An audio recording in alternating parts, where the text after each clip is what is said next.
ہم فکر اس لیے کرتے ہیں اس چیز کا کیونکہ ہمیں ڈر ہوتا ہے کہ اگر فکر نہیں کریں گے تو پھر یہ ہو جائے گا، زندگی چلی جائے گی، فلاں چلے جائے گا، صحت بگڑ جائے گی اور جائیداد اکھڑ جائے گی، یا ہو جائے گا وہ ہو جائے گی. ہمیں فکر ہوتی ہے، پھر ہمیں اس کے ساتھ کیا ہو جاتا ہے، ہمارے اندر ڈر پیدا ہو جاتا ہے. اور یاد رکھیے کہ خدا کا کلام لکھا جہاں خدا کا روح ہے وہاں ڈر نہیں ہے، وہاں خوف نہیں ہے. تو اگر خدا کا روح ہے تو پھر خوف نہیں ہوگا نا. اگر خدا کا روح نہیں ہے تو پھر خوف ہوگا. اور اگر آپ زبور کی کتاب 23 زبور میں لکھا ہے کہ خداوند میرا چپان ہے اور مجھے کمی نہ ہوگی، اور وہاں کہتا ہے میں کسی بلا سے نہیں ڈروں گا کیونکہ تیرے عصا اور تیری لاٹھی سے مجھے کیا ہے جی؟ تسلی ہے. کس کے اساس ہے؟ کس کے اساس ہے؟ کیا یہ عام سی بات ہے؟ کیا یہ خدا کے کلام کے اندر صرف ایک آیت لکھی ہوئی ہے کہ اس لیے کہ ہم اس کو لپیٹ کے تمیز بنا لیں اور گلے میں لٹکا لیں، یا اس لیے یہ زبور لکھا گیا ہے کہ ہم اس کو حفظ کر لیں، زبانی یاد کر لیں، یا بائبل کو لپیٹ کے تکیے کے نیچے رکھیں اور اس کو یاد کریں؟ بچپن میں ہم کیا کرتے تھے، ہمیں یہ سکھایا جاتا تھا کہ جب آپ قبرستان میں سے گزرو یا جب آپ کو ڈر لگو تو آپ 23 زبور پر ورد کرنا. خدا کا کلام یہ نہیں ہے. جس کے اندر کلام ہے، جس کے اندر خدا ہے، جس کے اندر خدا کا بیٹا ہے، جس کے اندر خدا کا روح ہے، وہ کیا حفظ کر کے اپنے آپ کو بچائے گا؟ کیا وہ کسی آیت کو حفظ کر کے بتائے گا؟ اور اگر ہم زبور 112 پڑھتے ہیں تو وہاں لکھا، شروع میں لکھا مبارک ہے وہ آدمی جو خدا ہم سے ڈرتا ہے، اور پھر اس کی 7ویں آیت میں لکھا وہ بری خبر سے نہ ڈرے گا. آج ہمارے زمانے میں ہر طرف بری خبر ہے، کوئی اچھی خبر شاید ہی سننے کو ملتی ہے. آج اتنے لوگ مر گئے، آج وہاں قحط پڑ گیا، آج وہاں سیلاب آ گئے، آج وہاں سمندر نے تباہی مچا دی، آج وہاں کورونا جیسی بیماری پھیل گئی، آج وہاں وبا ہے، مری ہے، تپالی ہے، پتہ نہیں کیا کیا خبریں سننے کو ملتی ہے. آج فلاں کیا ملک نے فلاں کے ساتھ جنگ شروع کر دیا، آج وہاں ہزاروں لوگ مر گئے، دب گئے. اس طرح کی خبریں آج کنٹینیوسلی.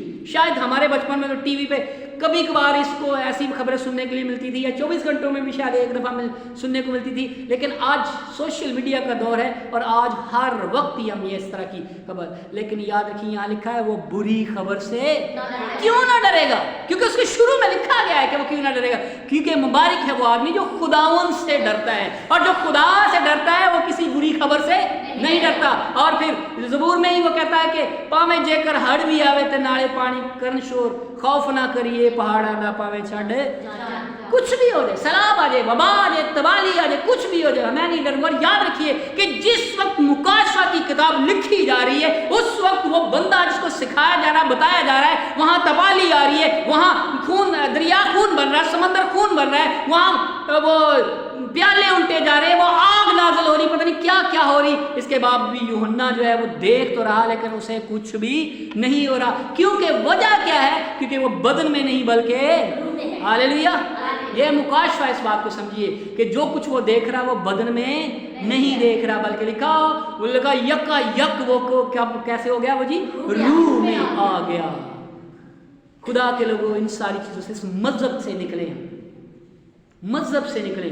اور یہ جو رسم و رواج اور یہ سب کچھ آج بھی ہم جب ابراہم کی سٹوری پڑھتے تو آج بھی ہم اوپر سے یہی پوچھتے ابراہم یہ تھا، اس نے اتنے سال میں کیا، اس نے اتنا سال. اور آج بھی بہت ساری زندگیاں جو نیچے سن رہی ہوتی ہیں وہ یہ سوچ رہی ہوتی ہیں، جن کے اولاد نہیں وہ یہ سوچ رہی ہوتی ہے کوئی بات نہیں، 100 سال میں خدا دے گا، 50 سال میں دے گا، وہ 20 سال میں دے گا، اور ہو سکتا ہے ویسا نہیں ہو، کیونکہ ہم نے اس سٹوری کو صرف سٹوری سمجھا ہوا ہے، جبکہ وہ ایک مکاشفہ تھا، وہ ایک مکاشفہ ہے اور وہ مکاشفہ ہی رہے گا.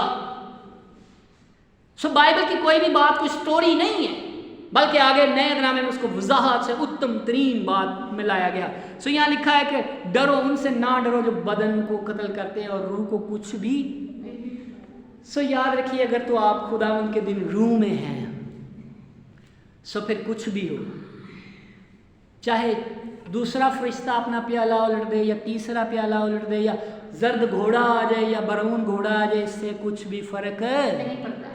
تپالی آ جائے یا کرونا آ جائے، کیونکہ جو بدن کو وہاں لکھا ہے تم دوستوں سے میں کہتا ہوں کہ ان سے نہ ڈرو جو بدن کو قتل کرتے ہیں اور اس کے بعد کچھ بھی نہیں کر سکتے. یاد رکھیے کہ اس بدن کو جتنا مرضی سنوار لے، اس بدن کو جتنا مرضی نکھار لے، اس بدن کو جتنا مرضی ہم اوپر کر لیں، ایک دن اس نے کیا کر دینا ہے،